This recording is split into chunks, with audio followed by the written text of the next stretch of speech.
প্রিয় সিম চাষি ভাই, আমরা যারা মৌসুমি সিম বা 12 মাসি সিম, গ্রীষ্মকালীন সিম চাষ করি, সিমের প্রধান সমস্যা হচ্ছে দেখেন এই যে জাপ পোকা। এই যে দেখেন কি পরিমাণে, আমি ডোকাটা ভেঙেই দেখাচ্ছি আপনাকে, কি পরিমাণে জমছে দেখেন। এই জাপ পোকা যদি ধরে সবুজ অংশ খেয়ে ফেলবে, পাতাটা কুকড়ায় ফেলবে, ফলন আকস্মিকভাবে ব্যাহত হবে। তাই আশা রাখবো আপনার এই মূল বাইলটাকে একটু টিকান। এই জন্য আপনি খুব দ্রুত ম্যালাথিয়ন ব্যবহার করেন। পার লিটারে 1 ml ম্যালাথিয়ন দিয়ে দিবেন। বাজারে বিভিন্ন নামে আছে, যদি দিয়ে দেন এই পোকাটা থাকবে না, খুব দ্রুত নষ্ট হয়ে যাবে। এর জন্য কোনো কঠিন দামের কঠিন মানের কোনো বিষ লাগে না।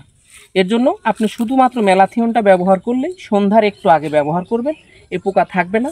আপনার সিম অনেক সুন্দর হবে এবং অত্যন্ত ভালো ফলন পাবেন। তাই আশা রাখবো খুব দ্রুত পর্যবেক্ষণ করুন, পরিদর্শন করুন এবং এই পোকা শনাক্ত করুন। এর পরিমিত মাত্রায় অনুমোদিত কীটনাশক প্রয়োগ করুন। ধন্যবাদ।